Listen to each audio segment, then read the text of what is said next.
জীবনটা তখনই সুন্দর ছিল যখন বুঝতাম না জীবনের মানেটা কি। জীবনটা তো তখনই সুন্দর ছিল যখন 1 টাকা দিয়ে 4টা চকলেট পাওয়া যেত। জীবনটা তো তখনই সুন্দর ছিল যখন প্রয়োজনের চেয়ে প্রিয়জনের সংখ্যাটা বেশি ছিল। আর যখন ওই প্রয়োজন বাড়তে থাকলো তখনই প্রিয়জনের সংখ্যাটা কমতে থাকলো।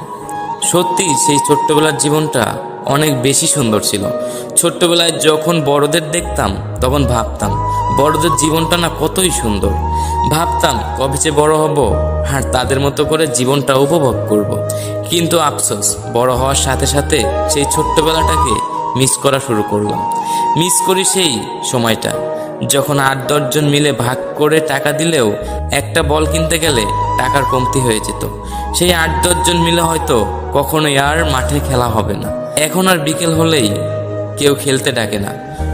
সময়টা তো তখনই সুন্দর ছিল যখন সবাই একসাথে ঘন্টার পর ঘন্টা